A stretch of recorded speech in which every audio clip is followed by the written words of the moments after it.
Play the RUY LOPEZ by international master Andrew Martin.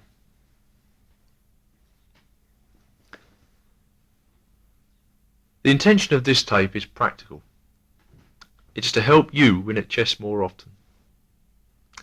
1 e4 is the commonest way to open a chess game, and if 1 e5 is the reply, then white has more chances to secure an advantage with the RUY LOPEZ than with any other method of play. Look at diagram 1.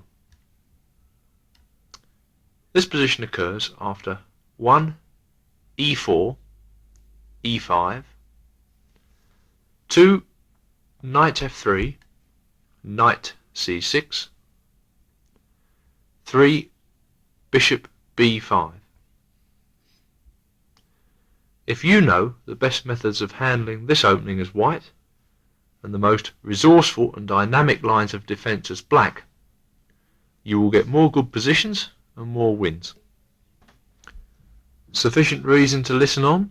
Well, I hope so. We'll try and take things slowly on this tape.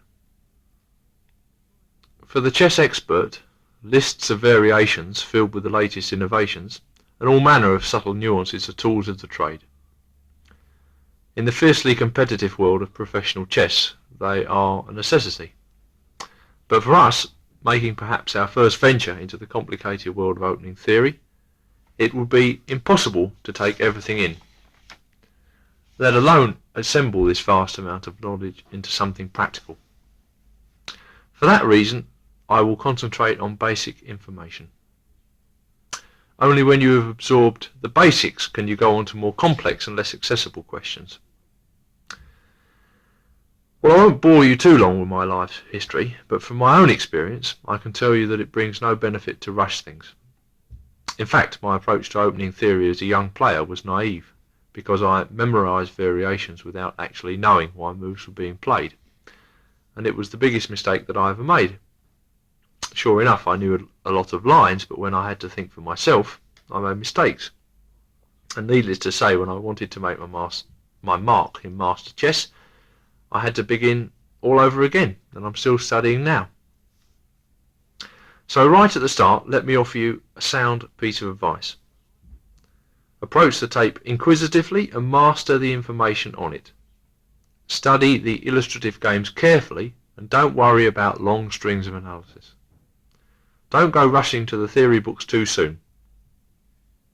So take your time.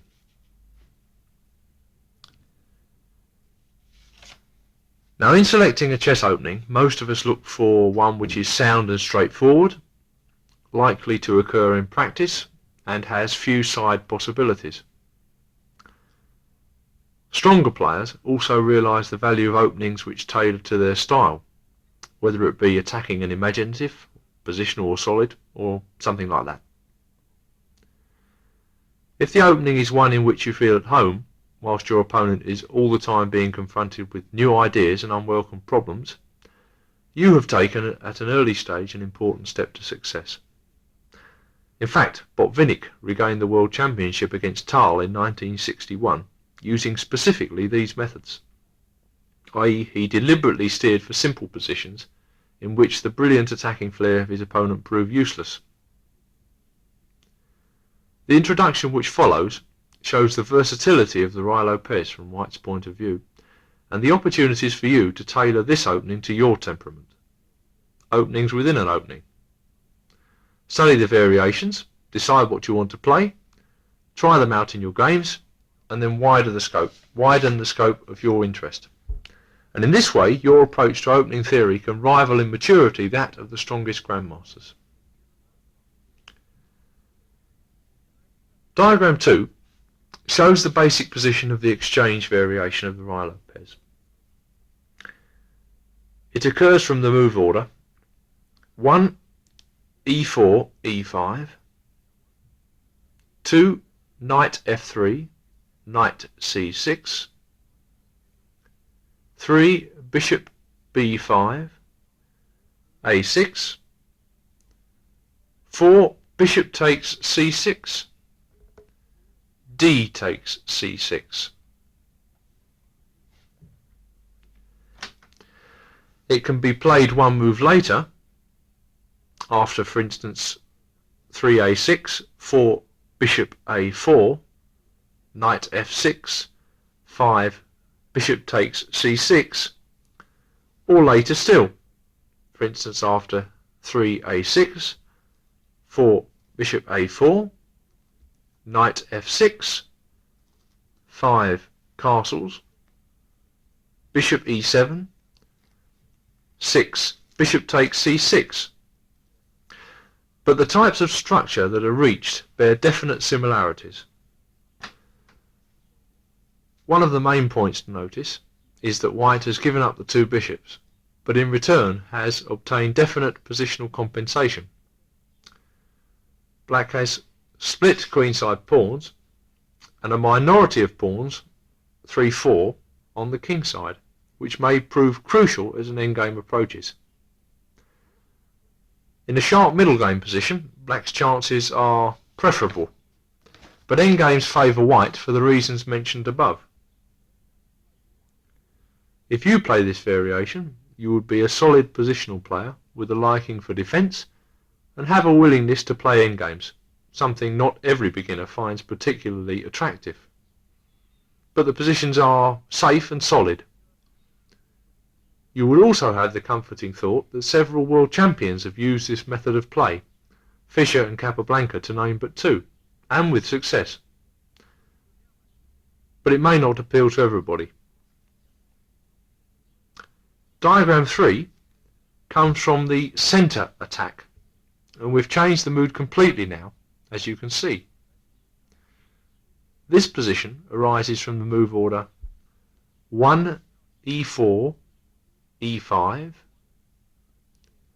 2 knight f3, knight c6, 3 bishop b5, a6, 4 bishop a4, knight f6, 5 castles short, bishop e7, 6 d4. Now with 6 d4 the game opens up, and white relies on simple, direct development to serve his purpose. Many pieces come into action quickly, and you often find white or black winning short games in which blunders abound because it wasn't at all easy to find the right defensive move at some stage. This variation didn't appeal to grandmasters for a long time. It was felt that an early d4 opened up the game too soon, allowing black easy equality. But recently a more positional treatment of this variation has been attempted, although I expect that in the fullness of time equalising methods will be discovered here too. Overall, this line should appeal to active players who like exciting chess, games which give both players scope for error, but beware, it's impossible to play sharply if you don't want to learn a bit of theory. Sharpness requires accuracy, so you'll also have to be willing to study.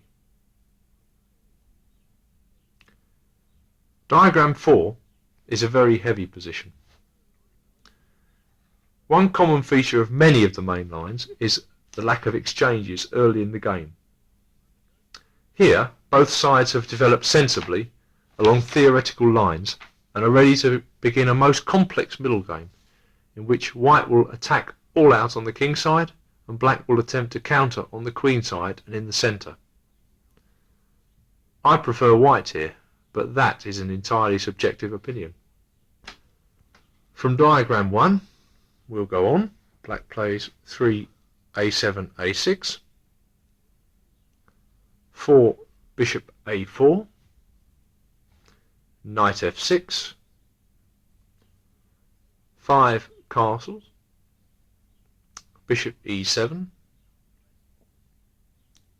6 rook e1,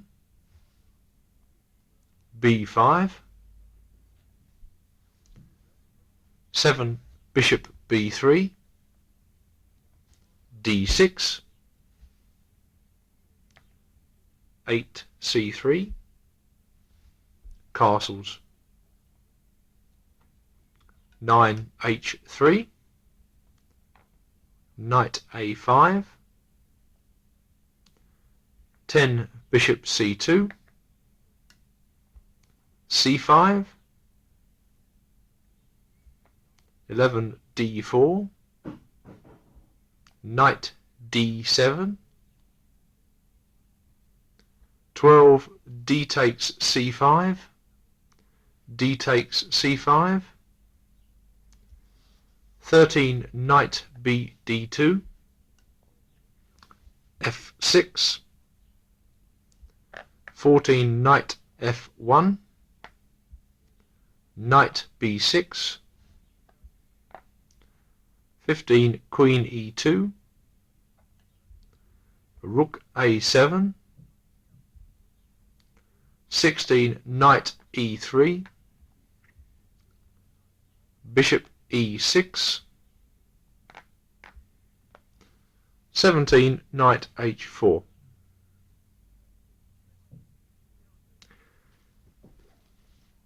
But if you thought that was heavy, diagram 5 is an even heavier position. It's similar in some ways it's not. There are many pieces on the board, but in this case white has blocked the centre with d4 to d5 at an early stage, hoping to mount the same kingside attack, but this time with pawns. He has some chances of success, but although black is cramped, he has more opportunity to beat off a pawn attack because it comes more slowly. The position in diagram 5 is reached from the move order 3a6, 4 bishop a4, knight f6, 5 castles, bishop e7, 6 rook e1, b5, 7 bishop b3, d6, 8 c3, castles on the king side for black, 9 h3, knight a5, 10 bishop c2, c5, 11 d4, queen c7, 12 d5, rook e8, 13 knight bd2, bishop f8, 14 knight f1, bishop d7, and we leave it here. So it's a very difficult position in which black must try to combine solid kingside defence with counterplay on the queen side.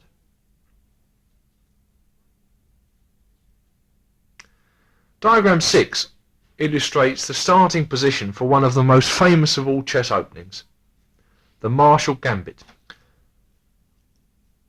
Set up your pieces as in diagram 1, and we continue once again.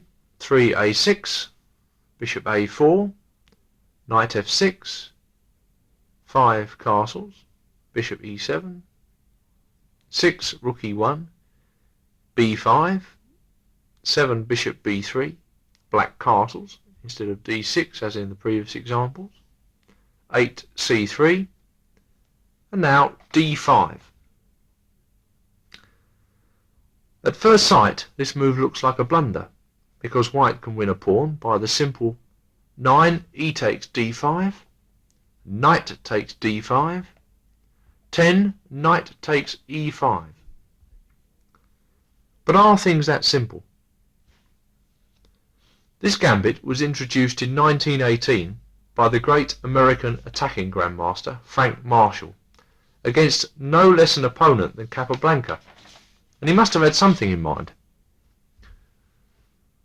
Taking play on a little, we find that after 10 knight takes e5, 11 rook takes e5, c6, 12 d4, bishop d6, 13 rook e1, queen h4, 14 g3, queen h3, black has definite compensation in the form of active pieces which will attempt to mount an attack against the white king. Such is the strength of this attack that most grandmasters try to avoid this position, and there are alternatives for white, notably the move 8a4 or 8d4 in place of 8c3.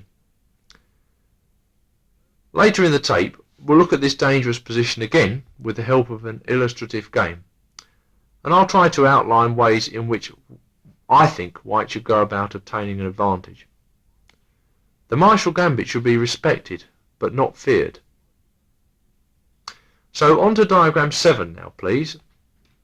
And once again, a different position. This time after only 4 moves. These moves are 1, e4, e5, 2, knight f3, knight c6, 3, bishop b5, f5, 4, knight c3. Imagine that you are trying the RUY LOPEZ for the first time, or changing your opening repertoire, and then suddenly your opponent bangs down 3 f5. What is this move? Surely this type of reverse King's Gambit can't be good. I mean, after all, you haven't done anything wrong. You feel that this impetuous attempt must be unsound, but what do you do? Well, this variation is known as the Schliemann defence, and it's a controversial area of RUY LOPEZ theory. It's enough to say at this stage that black shouldn't be able to get away with this idea early in the game, and your suspicions were correct. The move does loosen the black king position and can be regarded as anti-positional. Therefore, 4 knight c3, reaching the position in the diagram. This is a sound developing move, and I think we should play simply against such unsound attempts and try to refute them by positional means. Well, more of this later on. Finally, diagram 8. This arises from the move order 1, e4, e5, 2, knight f3, knight c6, 3, bishop b5, a6, 4, bishop a4, b5, 5, bishop b3, knight a5. Now, if black could disarm the RUY LOPEZ so easily by exchanging knight for bishop at this early stage, then the whole idea would be invalid. Well, yes, black can do this, as long as you see in the position that he wastes valuable time in doing so. White utilises this time by playing 6 d4, e takes d4, 7 queen takes d4, knight takes b3, 8 a takes b3. And we find that although black has won knight for bishop at this early stage, he is a long way behind in development. We'll look at a game in this line later on, but suffice it to say now that white has the advantage here.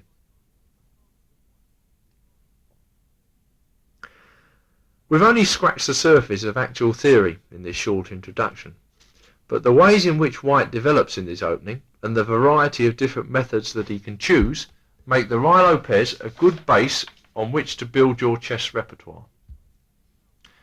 Let's go on to look at some games now and see how the various motifs are handled in practical play. Game 1 is Lasker Capablanca, St. Petersburg, 1914. One of the great classics of chess history. This game was played at a stage in the tournament where Capablanca was leading and Lasker needed to win. It was surprising that he chose the hitherto innocuous, or supposedly innocuous, opening variation known as the exchange RUY LOPEZ,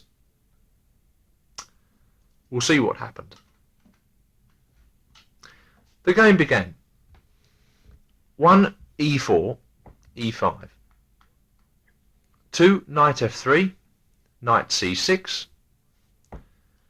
3 bishop b5, a6. And white played 4 bishop takes c6. Capablanca replying with d takes c6. Now 4b takes c6 is possible, but it's felt that black's position is a little inelastic. White could play 5d4 or 5 castles. D takes c6 brings the bishop on c8 into the game quickly, and is therefore the better move. After d takes c6, Lasker continued to surprise the spectators by playing 5d4. A further point to notice is that white cannot simply snap off black's e-pawn here with 5 knight takes e5 because of queen d8 to d4, regaining the pawn with an appreciable advantage in development. So Lasker played this move 5d4, opening up the centre, hoping to be able to use his knights constructively when they arrived in the middle of the board. Capablanca took, e takes d4, and a further surprise, 6 queen takes d4. What's this? Lasker happy to swap the queens off in a crucial game which he must win.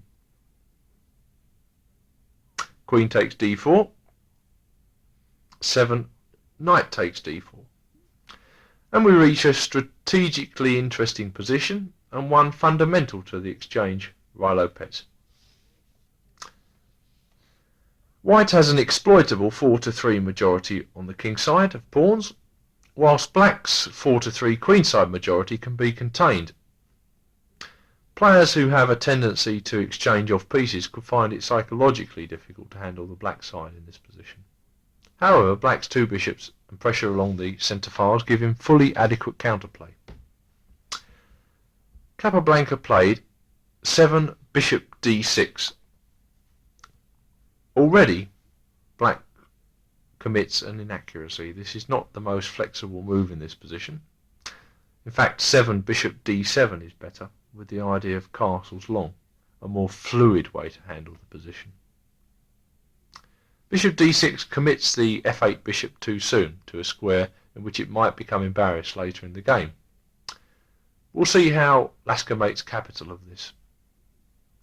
The game continued 8 knight to c3, knight e7 by black, white castled on the king side, black castled on the king side.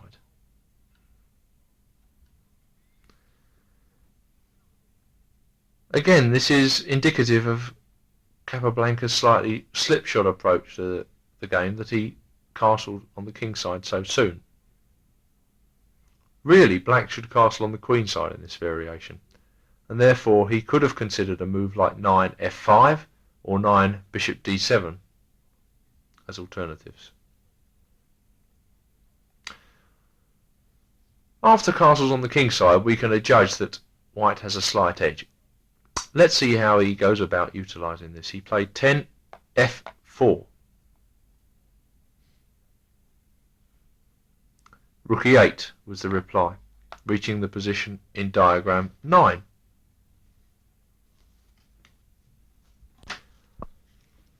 I give a diagram in this position because I like to show some better alternatives to rook e8 for black. He could have equalised with either 10 bishop to c5, bishop e3 on move 11, a bishop takes d4, very simple, or slightly more complicated but very similar, 10 f5. After f5, white plays 11 e5, and now the pin again, bishop c5, 12 bishop e3, bishop takes d4, bishop takes d4, knight d5, 14 knight e2, and now bishop e6, and black has obtained rough equality in this position. In particular, the presence of opposite colour bishops tends to suggest that the position is equal. So back to the position in diagram 9 now, please, and black has played rook e8. After this, Lasker retreated his knight to avoid any pins. He played 11 knight b3.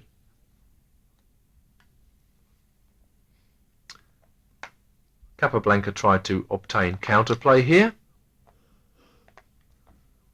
f6.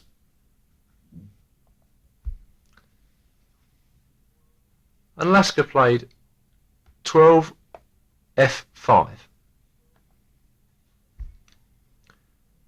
Now this has been regarded ever since this game was played as a controversial way to approach the position. The move f5 obtains definite strategic advantages in that it cramps black on the king side. On the other hand, it gives black the e5 square for his pieces. White plans to exchange black square bishops and to bring his knight to a5 or c5 to put pressure on the queen side pawns. After f5, black has problems developing his bishop on c8, and he sought a square on b7 by playing b7, b6.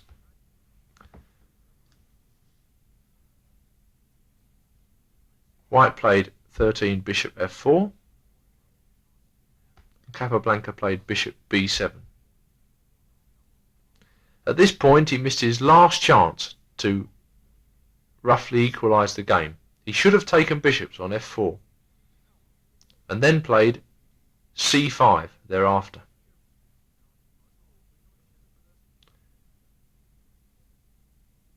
(13 bishop b7). Now Lasker translated his advantage by playing 14 bishop takes d6, c takes d6, knight d4. This is an interesting position. White has dissolved his pawn majority, but has translated them into other advantages. He plans in particular knight d4 to e6. To see how Lasker completely outplays Capablanca from this position is a study in mastery. Well, Capablanca played here rook a d8, 16 knight e6, rook d7, 17 rook a d1, knight c8, 18 rook f2, b5,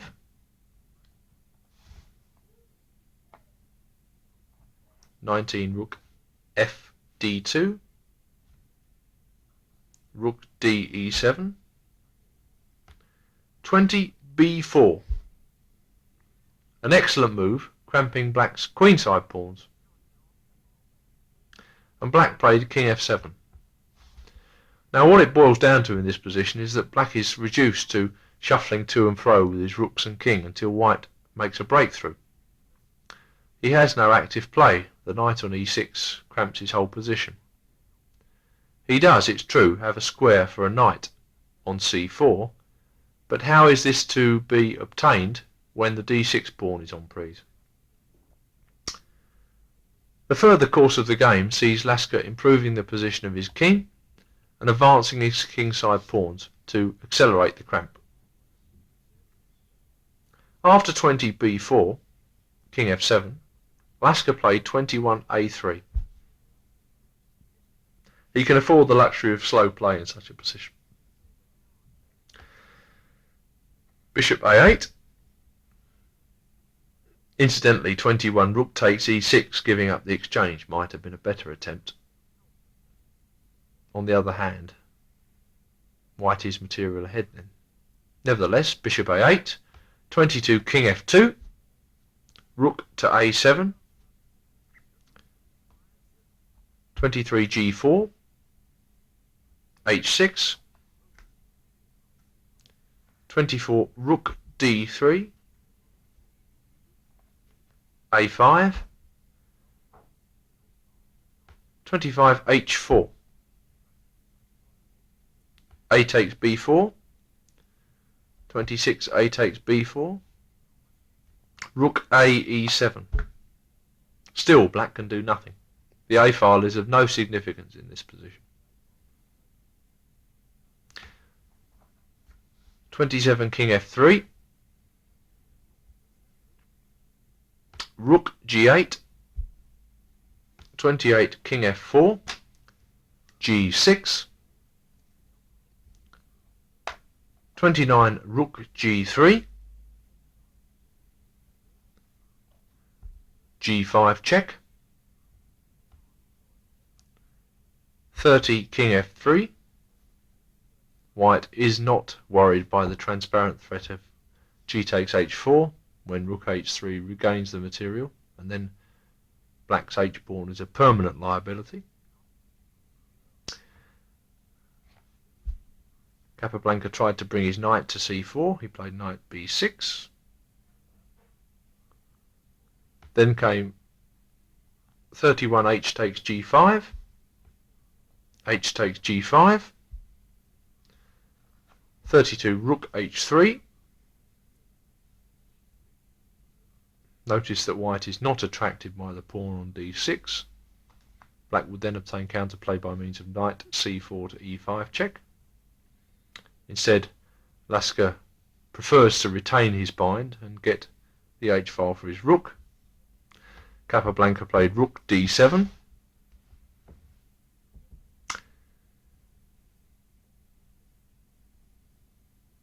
Then came king to g3,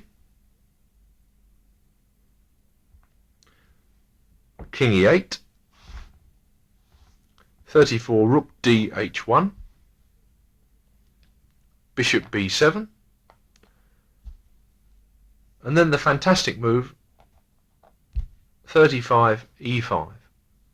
This is the position in diagram 10.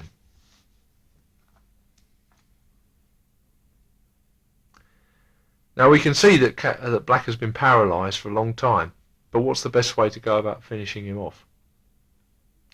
Well, given that white has obtained all the advantages possible in the RUY LOPEZ exchange variation, he must have some way of translating this advantage into victory.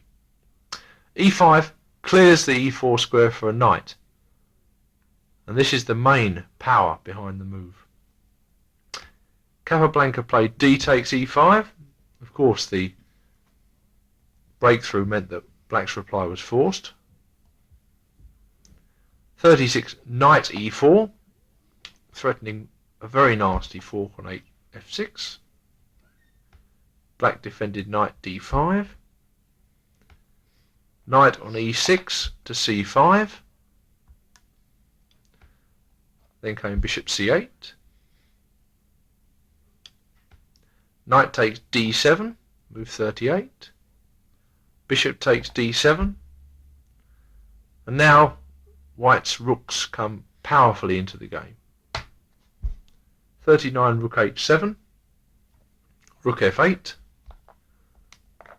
40 rook a1, king d8,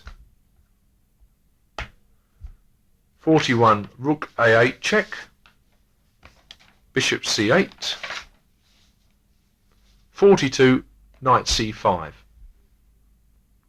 Black resigns. Absolutely brilliant exposition of white's strategy in the RUY LOPEZ.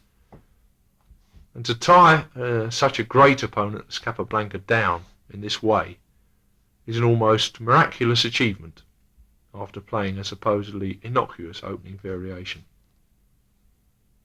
In fact, never again was Capablanca reduced to such a position as in the final one here. So the important points to notice about the game were that White's knights in the middle of the board, in the opening, controlled a lot of important squares, and Capablanca should have hastened to exchange one of them, with the bishop c5 ideas that I outlined earlier. The move f5 by White had its strong and weak points, in that it conceded the e5 square, it obtained space on the king's side. But to sum up, Black was outplayed in this game. So bishop takes c6 on move 4, 5 or 6, defining the pawn structure, sets up strategical advantages, but I think that they can be neutralised with careful play. Don't let this deter you from playing the exchange variation. It can lead to interesting chess. We now move on to illustrative game 2, which features the controversial martial attack. And we'll take another classic game to illustrate this variation. It's the game Capablanca against Marshall, the inaugural game in this variation, which comes from the great New York tournament of 1918. Look at diagram 6, please. This is the starting position for our analysis. After 8d5, Black provokes White into taking an immediate decision as to what he should do in the centre. A move like 9d3 is a little passive because Black's pieces are all on good squares at the moment. And Capablanca, I'm sure, was thinking along these lines. Why should he defend passively? Why not take up the challenge and take the pawn? So he played 9, e takes d5, knight takes d5, 10, knight takes e5, knight takes e5, 11, rook takes e5, and Marshall played knight to f6. Now this was his main idea, but it has been replaced by 11c6 as the favourite continuation these days. So this is the position in diagram 11. To delve too deeply into the theoretical complexities of the line means to make another tape. But just suffice it to say that after the move 11c6, I would recommend 12d4, bishop d6, 13 rook e1, queen h4, 14 g3, queen h3, 15 bishop e3, bishop g4, 16 queen d3, dropping back to f1 to defend the mating threats, rook a e8, 17 knight d2 as the simplest and best way to proceed for White. This position is assessed as equal in most manuals, but there is plenty of play on the board and scope for both sides to go wrong. This variation also gives us some insight into the essential soundness of the RUY LOPEZ method. For example, even when confronted with aggressive play, White will have a dependable way to reach a good position because he is playing good moves. You can further your studies of this variation at your leisure because it's not within the scope of this tape to go deeply into variations. And back in Capablanca Marshall, we left the great Cuban confronted with this startling conception, 11 knight f6. Right, what does knight f6 do? Well, first of all, it must be said that it threatens a direct piece attack on White's king, beginning with the moves bishop d6 and knight g4, to be probably followed with queen d8 to h4. It also retains this knight on the board and doesn't give White the option of playing bishop takes d5 at some stage. The disadvantage is that it moves an already well-developed piece when there might have been something more constructive to do. For example, the moves 11 c6 as outlined earlier and 11 bishop b7. So what should White play after knight f6? I only give you such a detailed exposition of such a move because it's useful to know what Capablanca might have been thinking about. I mean, if you're confronted with something new, you have to take your own decision then and there. He played d4. Well, this is very similar to our developing method outlined in the tape earlier. White knows he will be attacked, but he is confident about the soundness of position because until now he has made only good moves. Marshall played 12 bishop to d6, rook e1, knight g4, and Capablanca played 14 h3. The alternative, I suppose, would be to prevent Black's queen from getting to h4 by playing g3, but with the bishop still on c8 and the possibility of playing to b7 at some stage, this leaves the white king position more porous than it is after h3. And in fact, it's not surprising that Black has a satisfactory continuation after g3. He can play 14 queen to f6, attacking f2. White defends with 15 bishop e3, and then rook e8 comes with the threat of rook takes e3. That's okay for Black. So replace Black's rook on f8 and the queen on d8, put White's bishop back on c1 and the pawn on g2, and White plays 14 h3, defending h2. And here Marshall played the move 14 queen h4. He also played it quickly.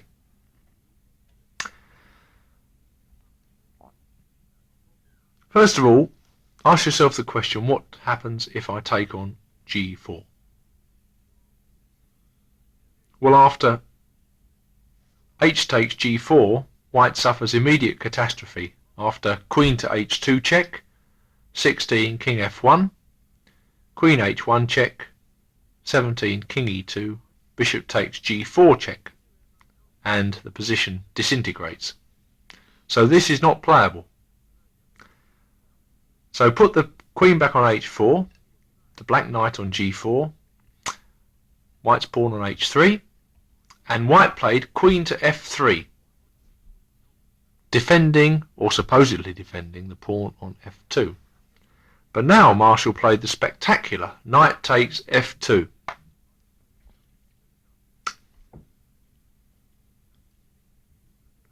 Take a look at this. What do you think? Should White take the knight? Well, he played 16 rook e2. If White takes the knight with queen takes f2,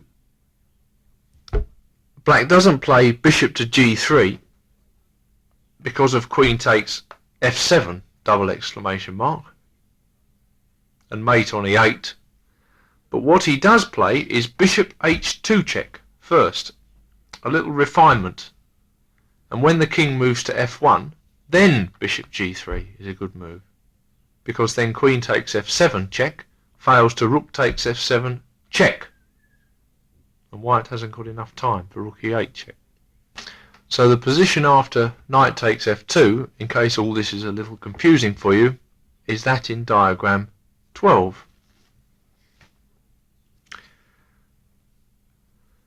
So Capablanca played rook e2. Bishop d2 has also been found in the interim period between now and when the game was played. But it's fascinating to see how Capablanca refutes this wild attack, because although Black's pieces seem to be effectively placed, they're hurtling up the board to their destruction all the time because White's position is so sound. It's not development that counts, it's where you develop. So Marshall hacked on here. He played 16 bishop g4, placing another piece en prise. He obviously thought he could confuse Capablanca with these spectacular moves.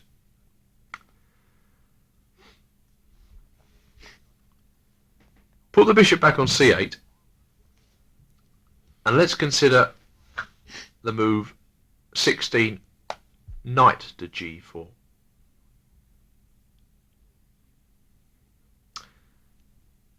Obviously, white can't capture the knight for the reasons favoured earlier, and the bishop is on d6 to drop back to f8 should white play queen takes f7 check, trying to mate on the back rank. But after knight g4, white has the fantastic move 17 g3. Now this may appear paradoxical, but in fact white defends laterally along the rank with his rook, and his queen threatens to take the rook off on a8. A couple of variations after 17 g3. Firstly, what happens if bishop takes g3? Well, now queen takes f7 check, and the same mate as before. If black plays queen takes g3 check, white takes off the queen and takes the knight on g4, winning on material. And if black plays 17 queen takes h3, I think that white simply takes the rook on a8, and there are no tricks, because the next move white puts his queen back on g2. This will give you some idea of the possibilities in the position, and the reason as to why Marshall didn't play knight g4 but preferred bishop g4. So go back to diagram 12 now, please, adding the moves rook e2, bishop g4. Capablanca took the bishop. H takes g4. And Marshall played bishop h2 check. He couldn't play the simple 17 knight takes g4, threatening mate, because this would meet with the even more simple 18 bishop f4, defending all the threats. Replace the bishop on c1 and the knight on f2, and put black's bishop on d6 on h2, giving check. Only one move for white, 18 king f1, and now came bishop g3. Well, I'm sorry to have to stop so often in this game to give analysis, but in such a complicated game there are many variations, and we have to consider here what would happen should black have played the fantastic knight f2 to h1. What do you think? Stop your tape recorders and have a look. See if you can find a defence for white. Did you find the variation? 19 bishop e3, knight g3 check, 20 king e1, allowing black to give a discovered check, knight takes rook check, 21 king takes e2, rook a e8. I mean, don't worry if you didn't find such a variation, it's exceptionally complicated. 22 knight d2, queen e7, 23 rook h1, with a probable win on material. At any rate, white has safeguarded his king and can now go on to developing counterplay against the black king. We'll continue once again from diagram 12, but we've come to the end of this side, so please go on to side 2.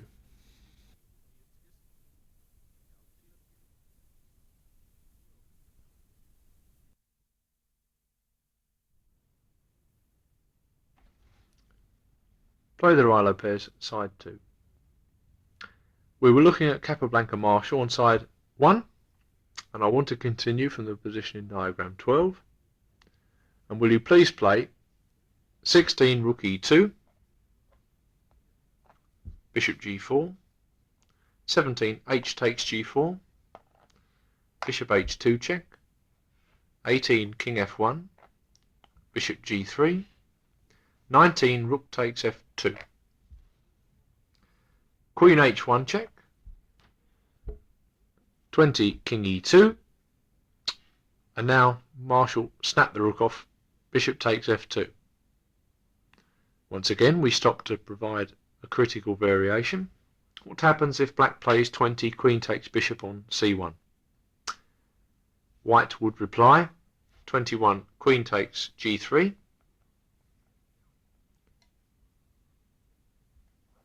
Queen takes b2 check. 22, king d3. May look funny this, but in fact the white king is quite safe on d3. Queen takes a1.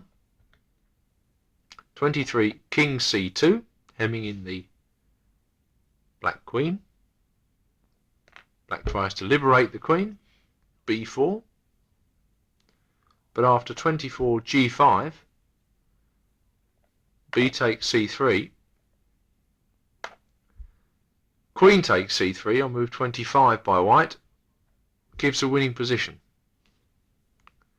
Now, you may think that black trades queens here, but this is technically winning, and such a great player as Capablanca would win such a position. So another difficult variation, and look at the white king, ended up on c2 all the way across from g1. Nevertheless, it's all very complicated stuff, and for that reason I've inserted a diagram 13 which shows you the critical position with black's queen on h1. The position after move 20, bishop takes f2 by black. And now, fantastic move. 21, bishop d2.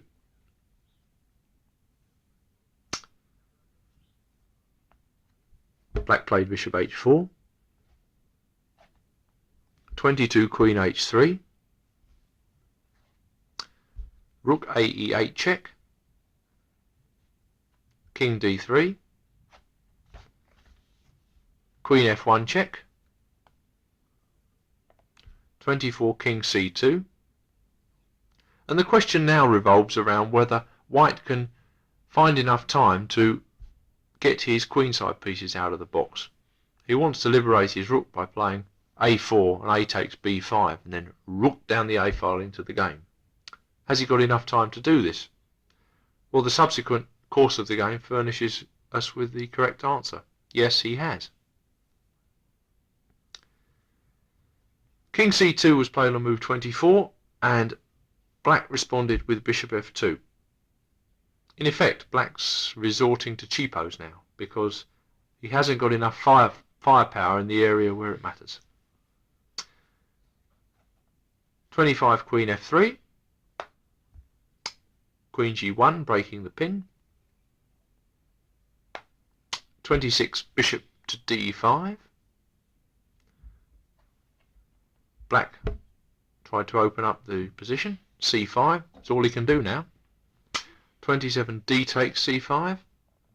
Bishop takes c5. 28, b4, another very fine move. You'll see why in a minute. Bishop d6, and now 29, a4. And at last, white is going to make his material advantage felt. If the rook enters the game, the two bishops are going to be king. Well, Marshall continued to try and confuse his opponents. He played a5, but Capablanca was not to be confused now. 30, a takes b5, a takes b4, 31, rook a6,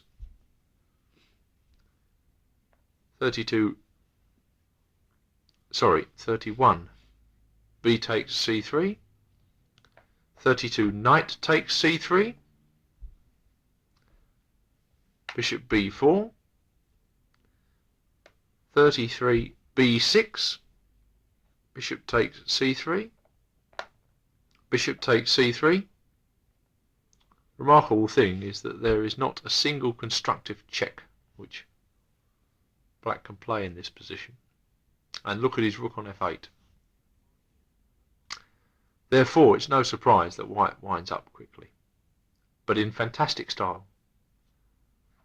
h6 by black. 35, b7.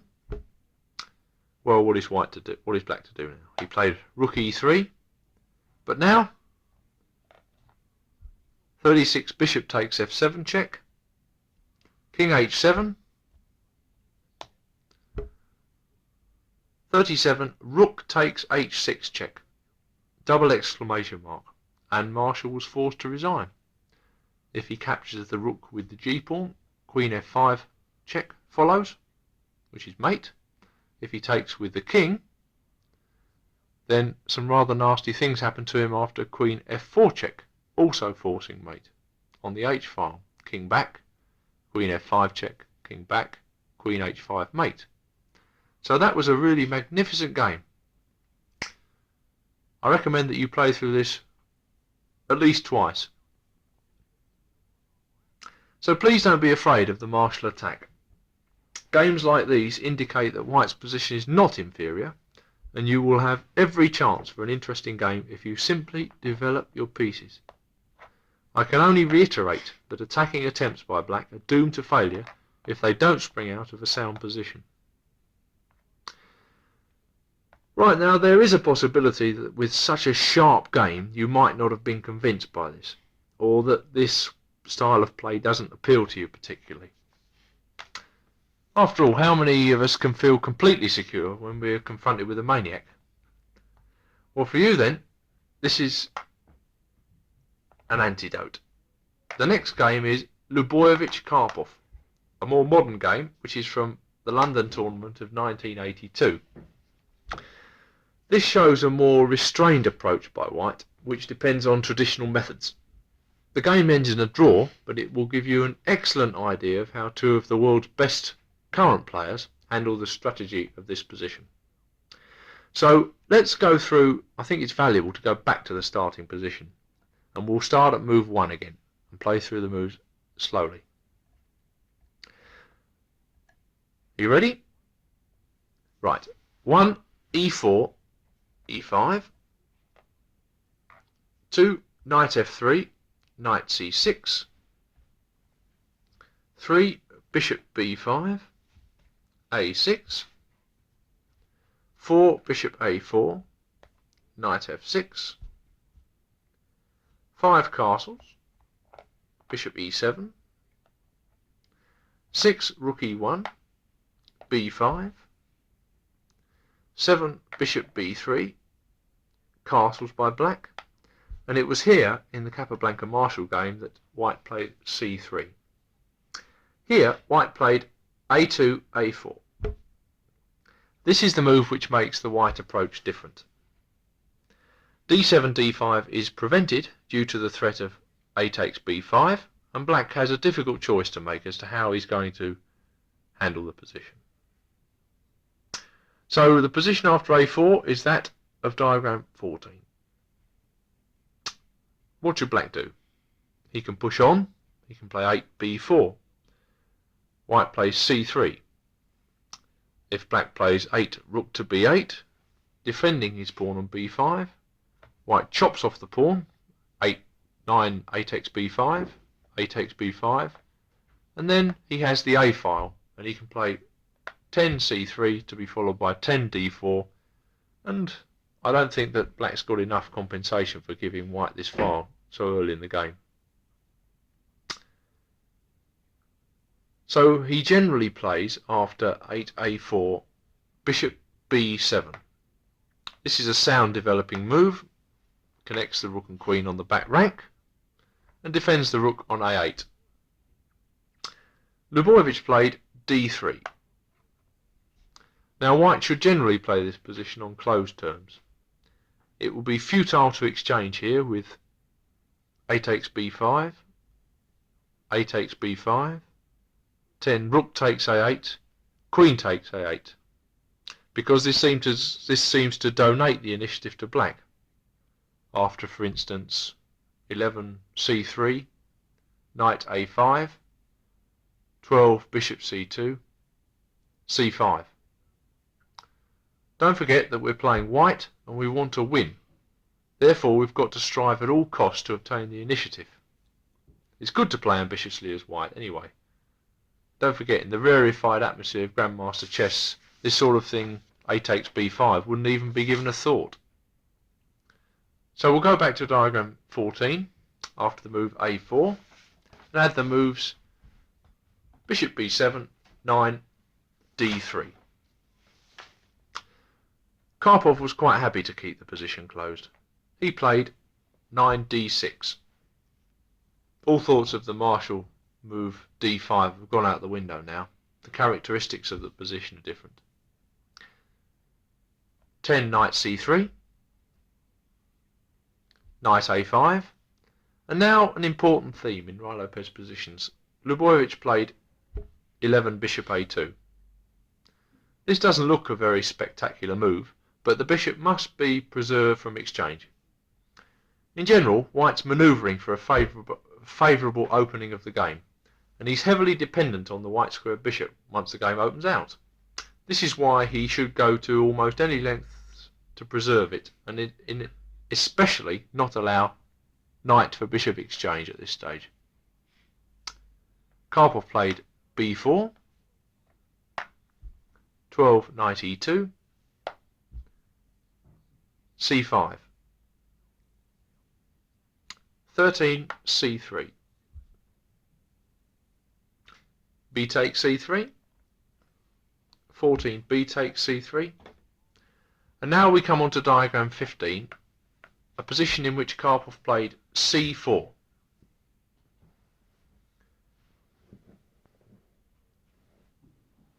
An important move this, because it illustrates quite clearly the sort of counterplay which you will be dealing with if you take up the move a4. The move c4 threatens to bust the white pawn structure apart with the move c takes d3. Obviously white cannot consider capturing on c4. It not only leaves his e-pawn on pre, it leaves his queenside pawns in tatters. Lubojevich chose knight g3. Karpov played c takes d3. 16, queen takes d3. Bishop c8. Does that surprise you? Well, regroupings like this are common in Grandmaster chess. As Barden once remarked, if you can't think of anything to do, improve your worst posted piece. So Karpov has obviously decided that bishop on b7 is biting on granite. He wants to put it on e6 or stop the white knight from getting to f5. Sensible idea. Incidentally, it also clears a path for the knight on a5 to come to a more effective square on c5. So we'll see this happen in subsequent play. White played 17, bishop to g5. Knight b7. 18, knight d2, knight c5. Well, I would assess this position as equal, which is enough reason for me not to really recommend the variation with a4. I really do suggest that you take on the martial attack, because if black can obtain a position like this as easily as Karpov has done, then it's not really worth it to play the variation as white, although it's very common in Grandmaster chess. I don't seem to understand this. Maybe it's just me, I don't know, but if you look at this position, white does nothing. Lubojevich played queen c2, and Karpov played bishop d7. It's quite rare to see Karpov misplace a piece, but he has done here. This is a mistake. He should play bishop e6. This is the obvious move, the logical move, because don't forget that after 20 bishop takes e6, black would recapture with the f-pawn, stopping the knight from getting into f5. So bishop e6 would have been better than bishop d7. But Karpov obviously had some idea in mind. He wanted to pressurise the a-pawn, but it seems to be inferior, because 20 bishop takes f6, bishop takes f6, and now the not very surprising move, 21 bishop d5. Now white's a little better. He can perhaps draw up some initiative on the king side. Let's see how Lubojevich goes about it. After rook b8, he played 22 knight c4. Queen c7, 23 a5, Rook fd8, 24 knight b6. At least white is being consistent in the execution of his plan. Karpov played bishop b5, 25 queen d2, h6, 26 knight f5, bishop g5, 27 queen d1, king h7, 28 h4, bishop f6, 29 queen h5, knight e6, 30 g3, bishop e8, 31 rook e3, perhaps bishop a2 would have been a better idea, 31 bishop e7, 32 queen e2, bishop f8, 33 h5, knight to c5, 34 rook f3. Now you may not be understanding fully what's going on the board, but essentially white is trying to drum up a kingside attack. He's using the knight on b6 to block any counterplay that black may intend on the queen side. But you'll see that black's bishops are defending very tightly there on e8 and f8, and it's going to be difficult for white to break through. The players agreed a draw after 34 bishop e7, 35 bishop c4, bishop g5, 36 knight e3. But this is a bit of a cop-out. You can see there's a lot of play left. Nevertheless, I suppose they both felt that if either side tried to do anything, it would react to his disadvantage. That's a more typical game between two modern grandmasters. You wouldn't see another Capablanca Marshall today. If anything, players become less original. These games give you some idea of the variety available to white when black tries to open up the game. White can accept the challenge, as in Capablanca Marshall, or decline, as did Lubovich, and play a slower game. You'll be beginning to be conscious of your own preferences by now. Once you have the idea, you can work on it by looking the variations up. Let's now digress a bit and go slowly through the 9-move variation leading up to the standard position of the closed RUY LOPEZ. Set up the pieces in the starting position. White plays 1 e4, black e5, 2 knight f3, knight c6, 3 bishop b5, these moves should be familiar to you by now, a6, 4 bishop a4. Now bishop a4 keeps some pressure on the knight on c6 and prepares to reroute the bishop back to c2. White wants to build a centre with c3 and d4. Essentially, if he's left to his own devices, this is what he will do. Therefore, black plays knight f6.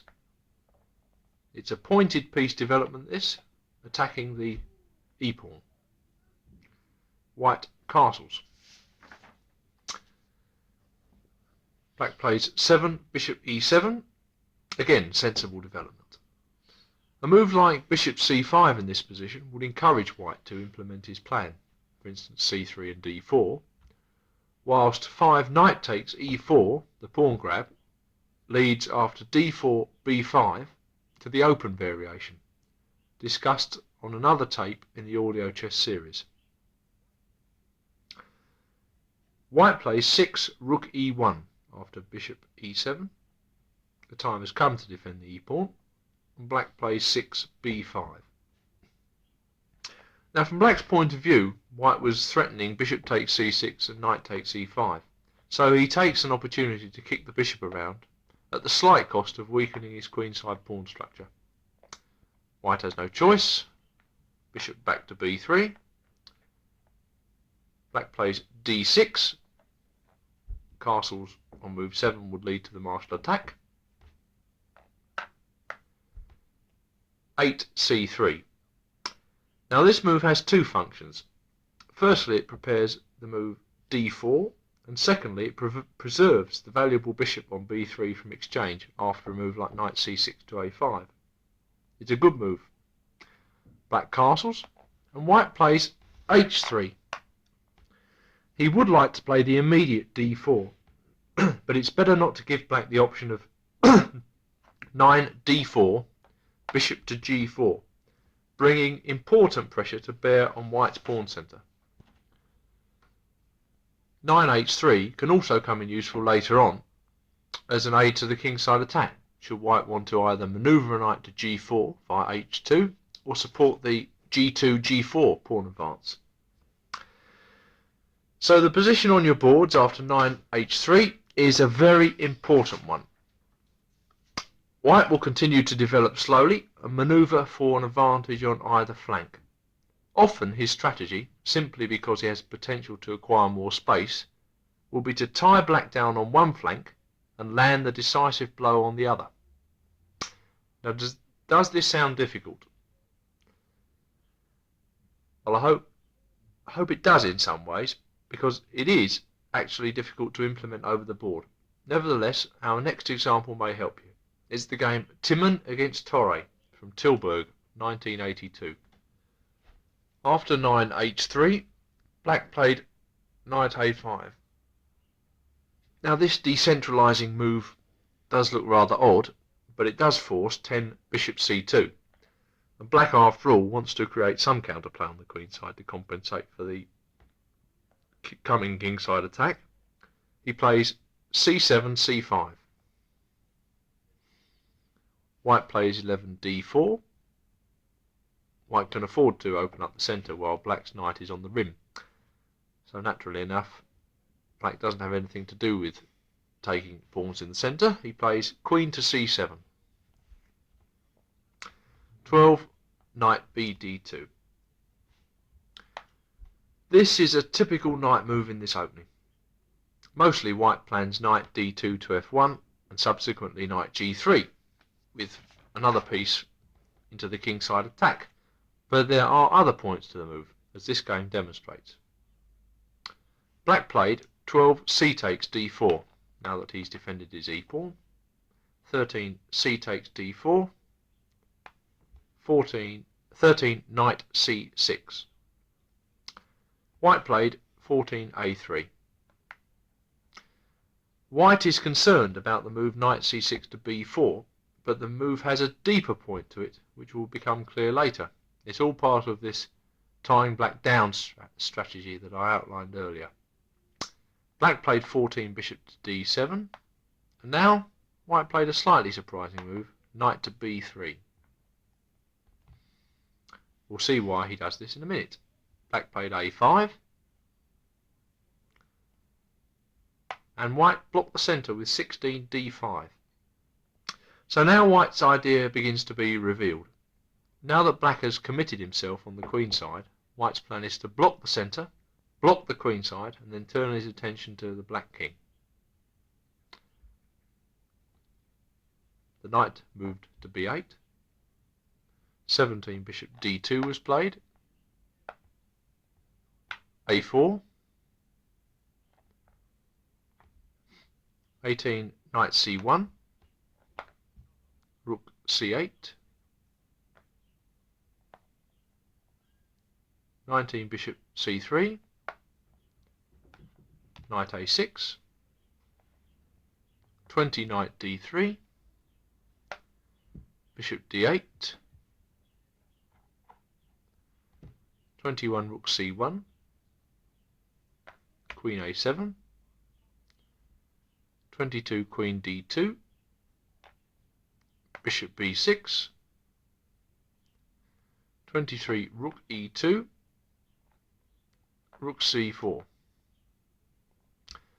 Alright, there's been a lot of manoeuvring going on, but this is common to such heavy positions. Who do you think's better?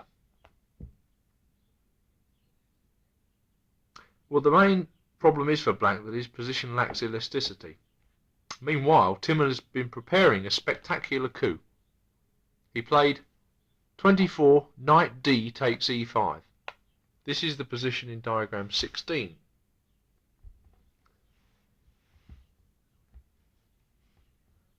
What is black to do? He must take the knight. D takes e5. 25 knight takes e5 came. The rook on c4 went back to c8. And Timon continued with 26 knight c6. Now if at any point you become confused or bewildered by what's going on, just stop and try and work it out for yourself before you go on. Black played bishop takes c6.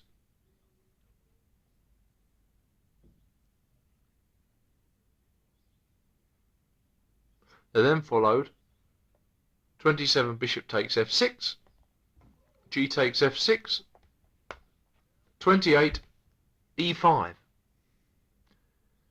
Well, really this is a series of sledgehammer blows, because although he's 2 pieces up, black's king is open to the winds.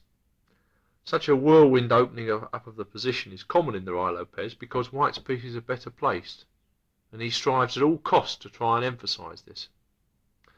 After 28 e5, there came f5, 29 queen g5 check, king to f8,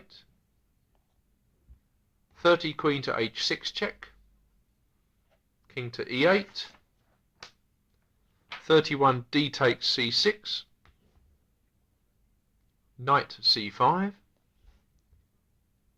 32 bishop takes f5, knight e6, 33 bishop takes e6, f takes e6, and now another sledgehammer blow, 34 c7, blocking the queen out of the defence. Very important. Black played 34 rook takes c7, 35 queen takes e6 check, king to f8. The rook couldn't block on e7 because of queen h8 check and e6. Therefore, after 35 king f8, white played 36 rook takes c7, bishop takes c7, 37 rook e4. Well, this advantage in force on the king side unfortunately means that there is no defence for black because unfortunately his rook is still asleep on a8. After rook e4, black tried queen b6, but after 38 rook f1 check, rook f4 check, excuse me, king g7, 39 queen e7 check, king h8, 40 rook f8. Black was forced to resign. Well, the question now arises as to what can happen if black doesn't choose the move 3a6, but instead plays one of the less heavily analysed variations. We can't cover all of these on the tape, but a couple of complete games will give you a good idea of how white should plan the play and develop in harmonious fashion. Let me say that this is all I think you can hope for at this stage. If you're starting off, just try and get your pieces out and develop in a good style. Then you can go on to studying variations. The first game features the exuberant line introduced at the start of the tape. 1 e4 e5, 2 knight f3 knight c6, 3 bishop b5 f5, 4 knight to c3. We'll be looking at the game Kavalik-Lubojevic, Amsterdam 1975. After 4 knight c3, black played f takes e4. Now this whole system is razor sharp, but I maintain that if white keeps control of his emotions and plays in logical, developing fashion, he should have an advantage. This is of course subjective, but even objectively, if you study theoretical opinions, they all point to the dubious nature of Black's idea. So after f takes e4, 5 knight takes e4, d5, Kovalik played knight takes e5. Now besides this, 6 knight g3 is an excellent alternative, which intends simply to castle and to play d2, d4, and to maintain an edge. Well, when you're starting out, this is the line I recommend you to play. But we're looking at Kovalik Lebojevic, and so please go back to the position in diagram 7, adding the moves 4 f takes e4, 5 knight takes e4, d5, and white plays 6 knight takes e5.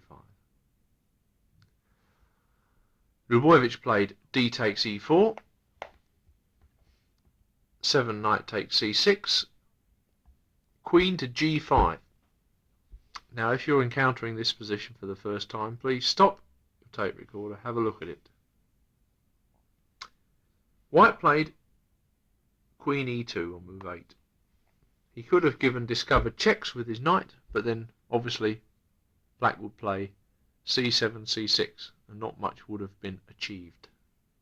You can analyse this position on your own if you're interested, or if you dispute this assessment. Black defended his e-pawn, 8 knight f6, and white played 9 f2 f4. Now all this is theoretical. It has been played before. It's in the books. Black played queen h4 check, 10 g3, queen h3,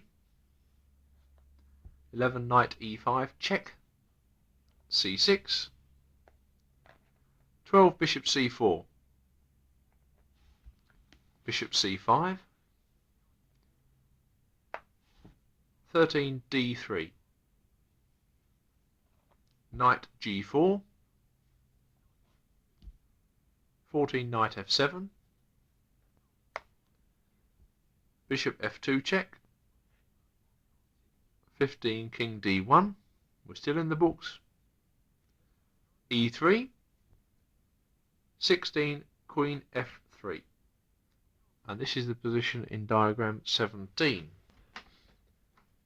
Black played knight takes h2, and white played 17 queen e4 check, putting the boot very firmly on the other foot, because it's now black who's getting attacked.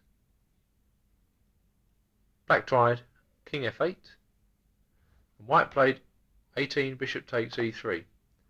Now this position has definite similarities between the Capablanca-Marshall game, with the Capablanca-Marshall game, because you'll see again how black's pieces have tried to storm an impregnable fortress and ended up stranded at the other end of the board. The game terminates quickly from this position, and it's not really surprising, because once again I must say that it's not development but where the pieces are developed to. Black tried bishop g4 check, 19 king d2, rook e8, 20 knight e5, queen takes g3, 21 bishop takes f2, queen takes f2 check, 22 king c3, g6, 23 rook takes h2. Well, it's clear that the laws of chess work in strange ways, because normally white's king position will give grave cause for concern. But if you take a look, how is black to exploit the position of the white king? In fact, it's the black king that's in severe trouble now. After 23 rook h2, black played queen takes h2, 24 queen d4, threatening all manner of nasties. Generally starting with knight d7 check, of course. King e7 was played on move 24. White took the bishop on g4, 25 knight takes g4, queen e2, the knight returned to e5 on move 26, rook hf8, 27, queen d7 check, king f6, 28, knight g4 check, and black resigned.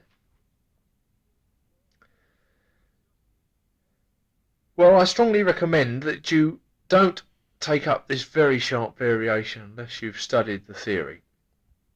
But you have this simple developing method I outlined earlier with knight g3, etc., etc. If you're more ambitious, you might like to study theory, because most of this game was in fact analysis. These outright attacks have definite practical value, but I feel strongly that white must keep the advantage.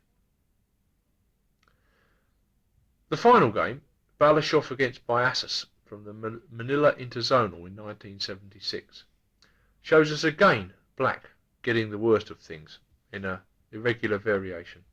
So back again to the start, please. The game began. 1, e4, e5. 2, knight f3, knight c6. 3, bishop b5, a6. 4, bishop a4, d6.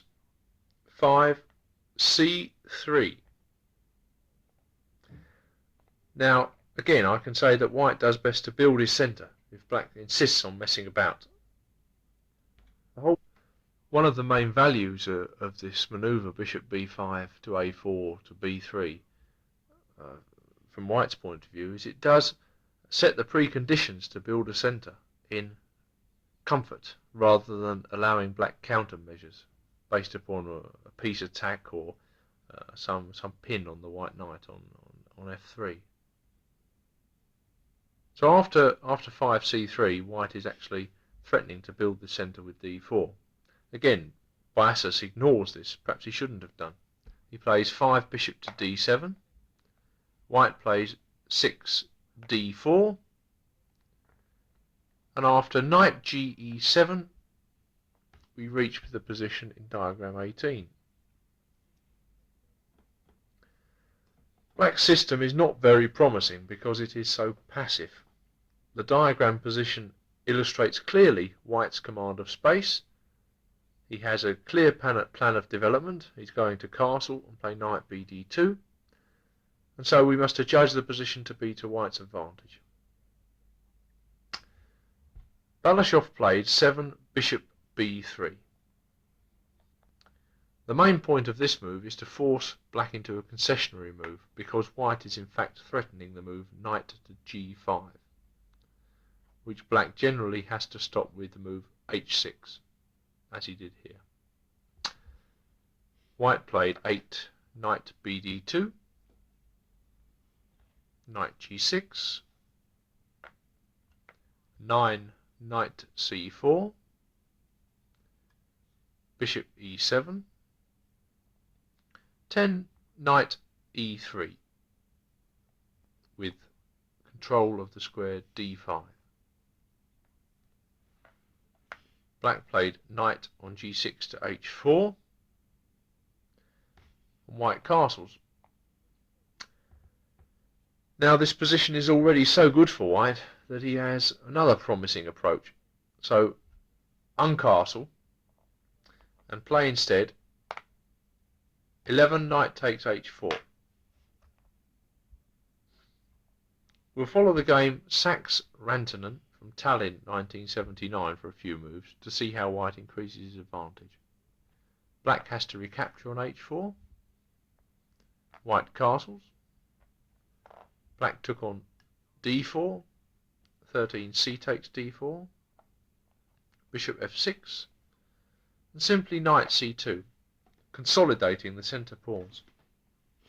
White should amass his pieces behind these pawns and then try and push the f-pawn up the board to attack the black position later on. So we'll insert another diagram here. It's all getting rather confusing. We'll have a diagram 19. So this diagram occurs with white ready on his 11th move to castle.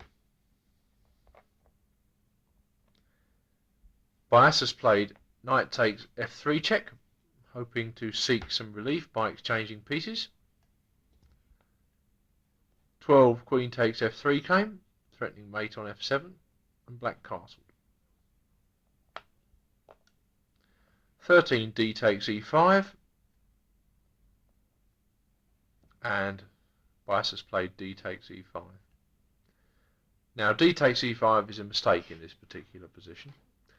He should have preferred knight takes e5 and tried to give the white queen the runaround while he could. In essence, after d takes e5, his position is lost because of 14 rook d1. Now we see he's faced with a rather embarrassing decision as to where to put his queen. If he moves it, I think knight d5 is going to be very embarrassing, or queen g3. So he tried to exchange some more pieces by playing 14 bishop to g5. Knight f5 was played.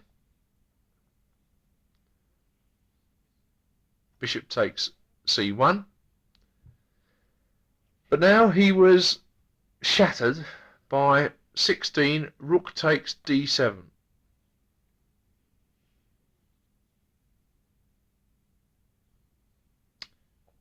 Black recaptured, queen takes d7, and 17 queen g4. Well, what is black to do in this position? He's faced with the threat of queen takes g7 mate, and also knight takes h6 check, winning his queen on d7. He can defend against either one of the threats, but not both.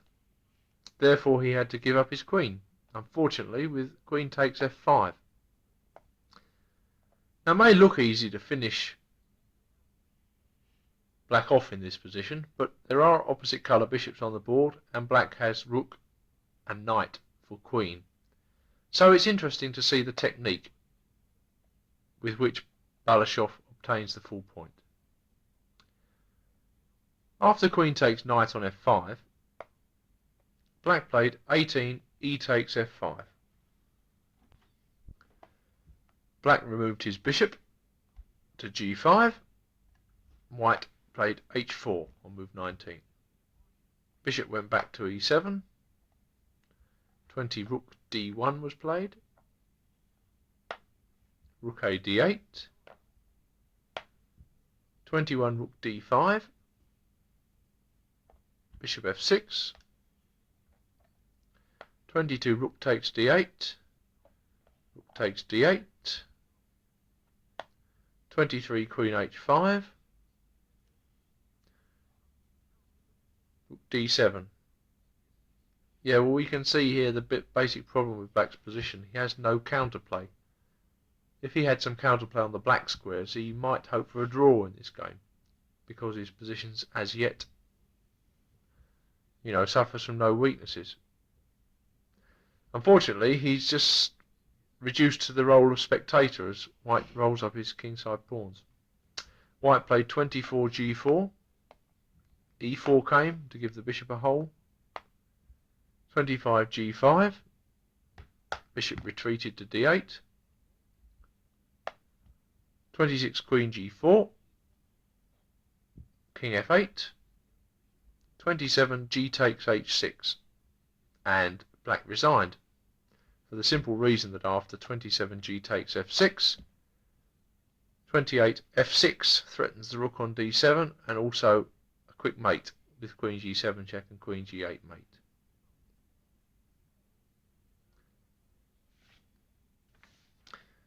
We've come to the end of this introductory tape on the RUY LOPEZ. I hope you found it interesting. I'm a firm believer in the value of illustrative games at the beginning, rather than long strings of confusing analysis. And I hope that the information has been interesting and will stimulate you into playing the RUY LOPEZ. Good luck.